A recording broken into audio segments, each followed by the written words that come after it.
Oh, state your business, sir. I'm Von Steuben's replacement. General? You may let him pass. General Washington, Sir. at your service, sir. I'm here to prepare you the finest meal you've ever had. Food? Yes, of course. Well, that's wonderful. My troops haven't eaten in days. Actually, today I'm making a dish that is closest to my heart. It's a West Indian Pepperpot Soup. We're also making a cornbread that we cook in a Dutch oven or in a Dutchie. Today we bring you what, George? A taste of history.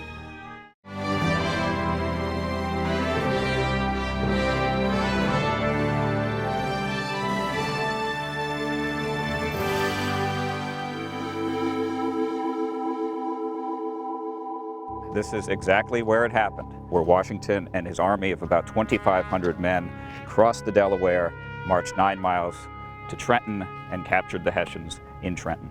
It was a glorious day. And you know, they served my recipe of the West Indian Pepperpot Soup after they crossed it. Those troops would have been good and hungry by the time they got back, because they cross on the night of the 25th.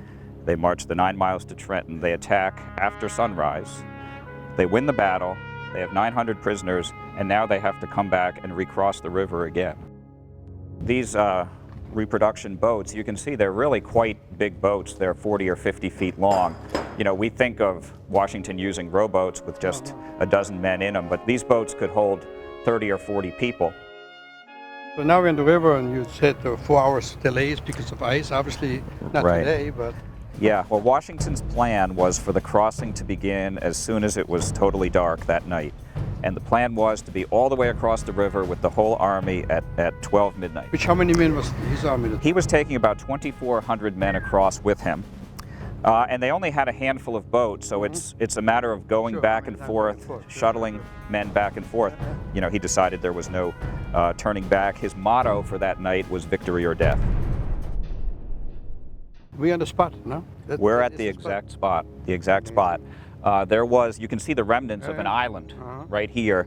And the reason the crossing took place right here is that this island would provide cover. Gotcha. So that the people on the other side, enemy spies, what have you, would not be able to see the crossing until the last possible minute. We all know the 25th of December was a very historical day, but what led to this day? By the time you get to late December 1776, as Washington himself put it, the game is just about up and the cause is hanging by a thread. It's just unbelievable when you think about it, the kind of courage it took. Washington is in a unique situation in history because he is the commander-in-chief of a democratic army. And he has to lead in a whole new kind of way, where he listens to the people below him. Was this the turning point? Yes, what happened here and the battle subsequently in Trenton on December 26th turned around the revolution in a whole host of ways. What it did was to shatter the myth of British invincibility. What it did was to boost Washington's credentials as a leader. Well, Doctor, it's always great to My meet pleasure. a great scholar, to My enlighten pleasure. me some more. My pleasure. I'm just a poor immigrant myself, but I'm not a Hessian. Now some of that Pepperpot Soup.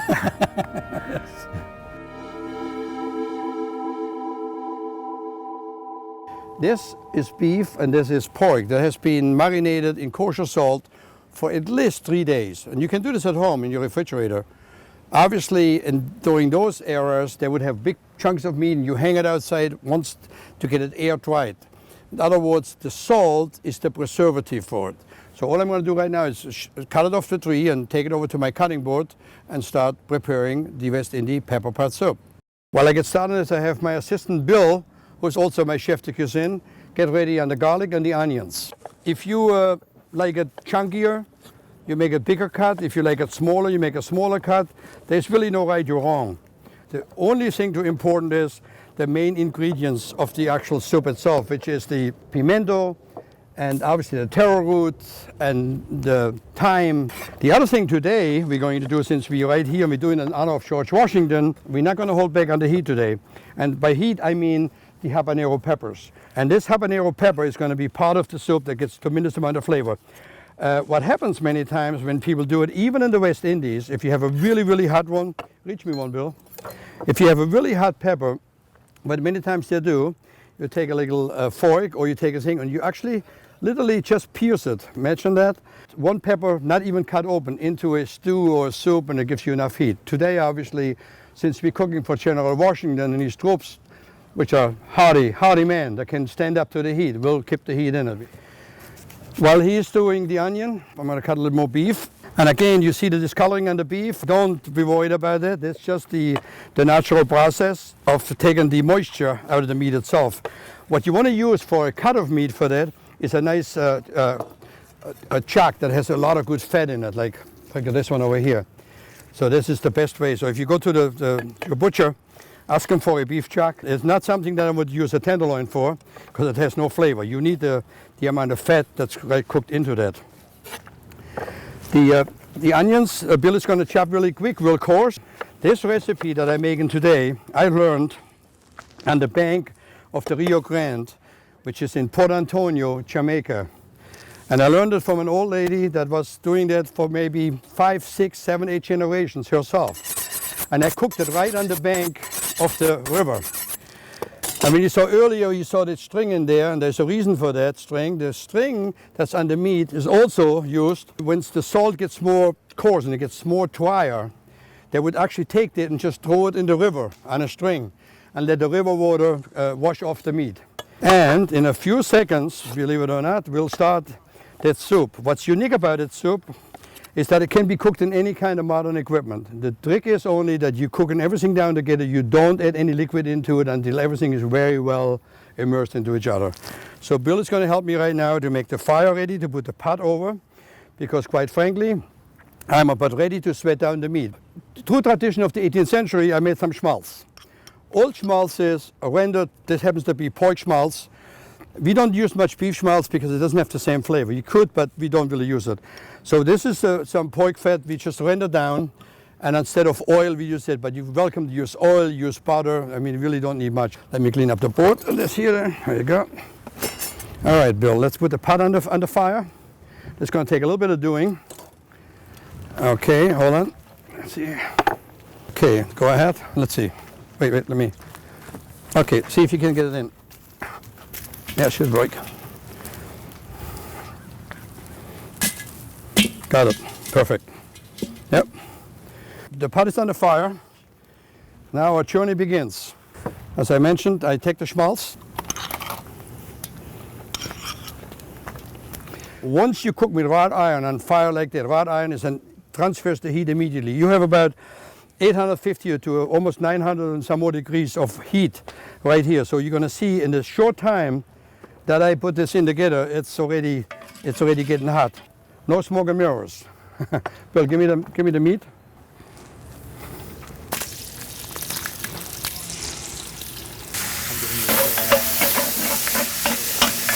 And now all we do at this very second, you want to keep an eye on it, but now you want to reduce it down, and you want to get all the liquid out of this meat.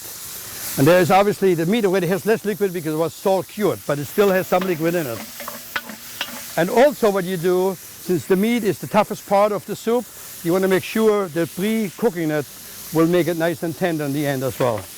And as soon as it gets more reduced down, then I start adding into the garlic, the onion, the scallion, and then a little later the callaloo, the allspice, or what I call pimento in the islands. Allspice in America, because it was used in so many dishes, they just named it allspice. It's not a cologne, by the way, it's the allspice herb. This is a taro root, it's also called malanga, has different names in different parts of the world. And that's been around a long time, and actually why that made it into the West Indies is a very interesting story. Maybe a little sad story, but nevertheless a true story. And this is full of starch. If you want to feed somebody and get somebody some strength into it inexpensively, the taro root would do it, such as yucca and such as yam. So basically it really was slave food. And this is why it came from the Asian countries into Jamaica. But for that particular soup, it lends itself extremely well. This would be something that would not be historically correct for here, but not historically correct for the West Indies. In the West Indies, they use we call it, if you go to an Asian store, water spinach looks like it. It's a long stalk with green leaves. That's actually the top of a specific taro, not every taro root. It's hard to come by here. It's very difficult to attain. It's very sensitive. I found that the collard greens is the best substitute. That's why I'm using it. So I had to make a little bit of a license of availability of product. But this goes in last moment because blanches really quick. What we're going to do now is Bill is going to get me another taro root. You want to just cut it down. And again, when you cut that, depending on the size of the cut you want to use, how much time this is going to take. So Bill's going to cut this one down. While he does that, let me go back over there because this fire is a serious happening here. Oh yeah, looking good. Now comes the thing to pay attention to. Garlic, rough cut, really rough chop. No sense of being fine. Rough chop garlic into it. Then goes the onion. Put a couple bay leaves in there. As I mentioned, you can add neck bones, beef knuckles, anything you want to put into it. There'd be a good time now if you add on any bones, would be a good time to enhance the stock. So I'm going to have some beef pork knuckles in here. We do not have scallion available like you have in the West Indies. When you talk scallion, it's not a green onion. A scallion is a relative of the onion, much thinner, much more powerful. So this green onion is not quite the same, but it will do for today. Once the taro goes in, then I'm going to start adding water. General sent me over to check on the condition of the fire in the meal. The fire is great, the meal is going to be spectacular, but it's going to take a little bit more time. I'm not quite ready for them, but soon. Sounds pretty good. Tell the general, I'll let him know as soon as it's done. Do I have to leave right now? You don't, you can stay right here.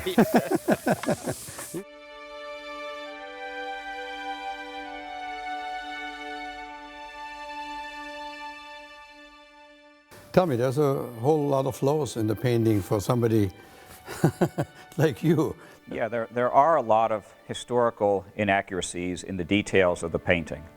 The boat itself is much too small. It looks like a little rowboat. The Durham boats were much, much bigger and could hold many more people.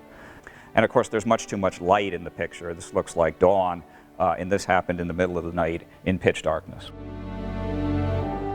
The one thing I would most likely be the ice though that Washington struggled so much with. So I mean, you're seeing them pushing it away and trying to... Right. The ice in the river is certainly accurate of what they would have faced. A lot of people have made fun of the painting, saying Washington would never have stood in the boat, and we know they were all standing in the boat because, you know, you wouldn't sit down in a boat like that, and there would have been ice water in the bottom of the boat. So that part is accurate. He would have been standing. They all would have been standing. So, Doctor, who is holding the flag? That is one of Washington's aides, future President of the United States, James Monroe. This flag did not exist during that era, so it's a later flag that got kind of incorporated into it. That's correct. That flag does not come for another 6 months or so. But again, the artist knew what he was doing. Right. These are intentional licenses. The details are wrong, correct. But the larger theme of the picture is correct. You know, symbolically, we have the number 13 guys in the boat to represent the 13 American states. Now, one of the interesting things about the painting, if you count the guys, you only see 12 guys in the boat. And so where is the 13th?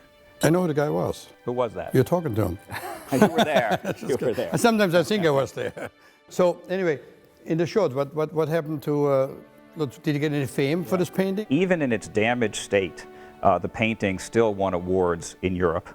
And of course, the painting holds tremendous significance not only for Americans, but also for Germans. For many, many years, it hung in this exact spot, in this building, until it went back to the Metropolitan Museum of Art. So, in other words, not only the Italians could paint, but the Germans too, right? That's right. That's right. I think what's so important about this painting in American history is it plays a key role in what we call nation building. When the United States was born in the Revolution, the United States did not have a strong American national identity. Our identity was British. And so American national identity grows not before the Revolution, but after. It's paintings like this that help to create it. This painting perhaps more than anything else.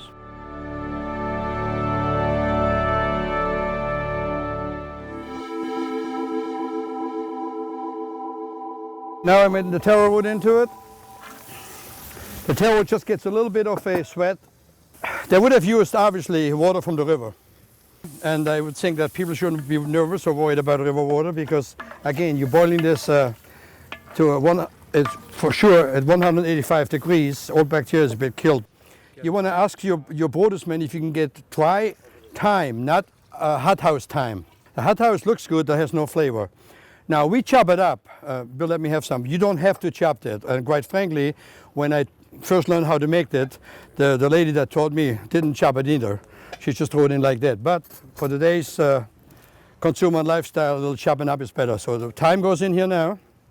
One thing I learned actually from General von Steuben, always be prepared. Even so you're a chef, what they call now a quartermaster in the military, you want to be prepared. So I have my pepper mill that is also a serious mechanism for defense. And the soldier is going to help me to put some pepper into the soup that you're going to just grind it. Good amount. Yep. I know it's hot, but you like it hot, I know. Soldier. There we go. That's good. Very good. I got to give it a first try here and see how we're doing.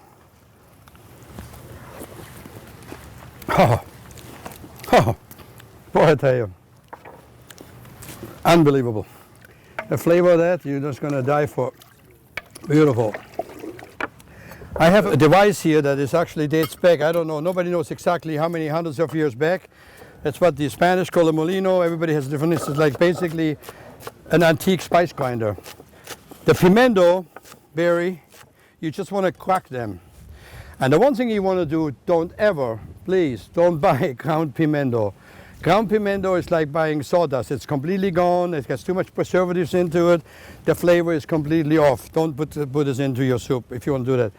So all you want to do, you want to crack it. And you want to crack it so that the flavor is spectacular. And that's about perfect, just like that. Now this one over here, I'll just take and add it into the soup. I want to make it one more time. All right, Bill, let's get me the habaneros over there, and then you get on the cornbread. You have a spice grinder at home, like a little coffee grinder. It's the same results, but just don't buy it. Just don't buy it ready-made, ready ground. Wouldn't be fair. There we go. Okay. How many habaneros should we be using? You give me like 3, 4 in here. I got to find out the general. Get back a message to the general and find out how hot he likes his fish and the pepperpot soup and report back to me so I can make it to his taste. Yes, sir. The soup is ready to receive the callaloo, which you want to put on now, or the collards in this particular scenario. Just throw it in like that.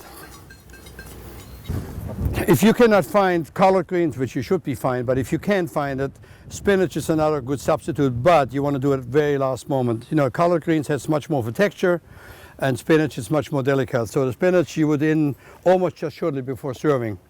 Everything that's in here right now marries itself extremely well, and everything is perfect. The only thing left to do is now the important part of the heat factor.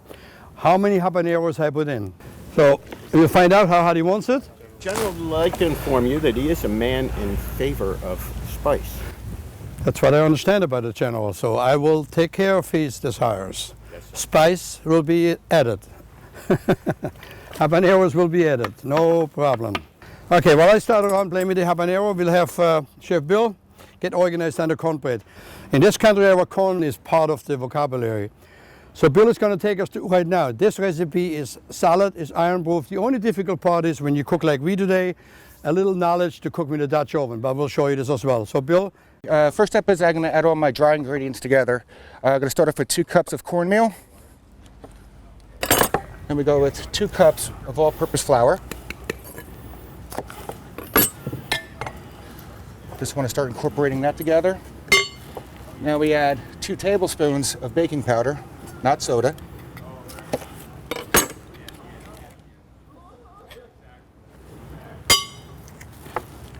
And 1/2 teaspoon of kosher salt. Mix that up together. I'm going to add approximately 1/2 cup of cane sugar.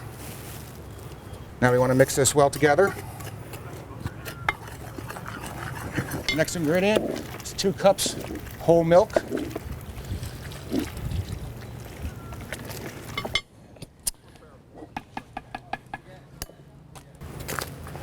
Now we add in 2 eggs.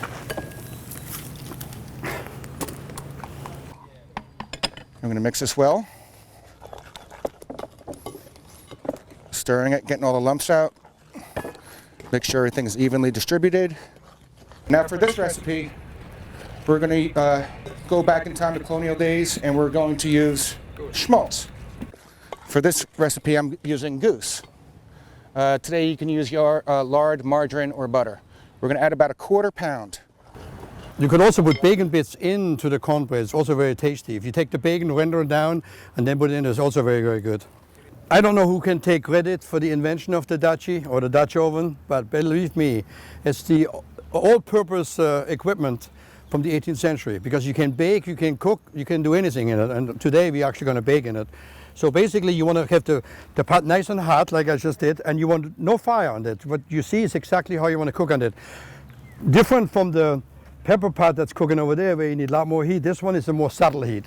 So I'm bringing it over to Chef Bill, that already made the appareil. What he's going to do now, he's going to put in the little bit of schmaltz on the bottom. And the reason for that is because we want to make sure that it doesn't stick later. Wipe it in a little bit. There you go. And now he's going to add the appareil into it. All right, let me take this to the fire, and then Bill is going to follow me with the lid.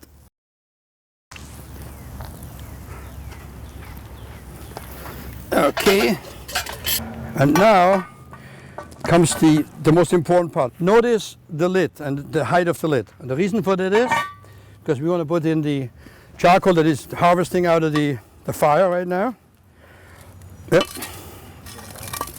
There you go. Going to put the charcoal. And so basically what you're doing is you're doing exactly like you would have an oven at home. So now what you have fire, you have heat on the bottom and heat on the top. The only tricky part in it is when you remove it later, it takes a little bit of experience. Otherwise you're going to have all the ashes right back into your cornbread. Not a good idea. All done exactly to the specification of the 18th century and done no differently than the aide de camp would have cooked it for General Washington. Right here in this very bank, because this is where the celebration was held after they threw the Brits out of here. The cornbread over here, by the way, in a Dutch oven, 20 minutes? 20 minutes. This is the 18th century convection oven, mind you, because you have bottom heat, you have top heat, and it allows the cornbread to cook nicely, and rice. We'll see in a moment. You heard what the soldier said, the general likes it hot, but let's first taste and then add into it. Be very careful, because it has a lot of heat. Just from those 2 habaneros in there, it has plenty of heat already. Not plenty, but a good amount. I think it could use a touch more. Well, sure. Bill, give me a little bit more allspice, all right? And let me check if the cornbread is ready. Want to make sure.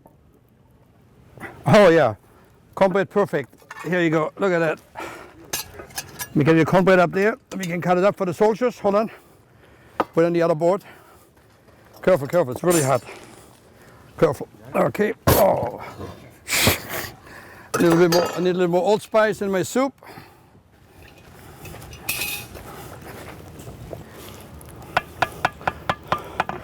We can call the general. You ready to eat? Hi, general. Sir. Your dinner is served, sir. Excellent. I'm going to give you the first one, and my assistant Bill will have a spoon for you.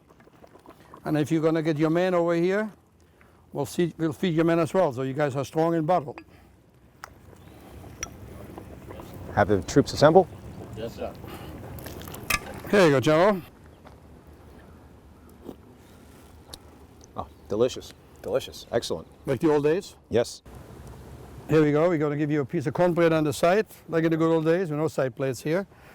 Once you get to the bag, we'll bring you your favorite brew. Excellent. I'll have my troops assemble for food. All right, I'm ready to dish it out for them.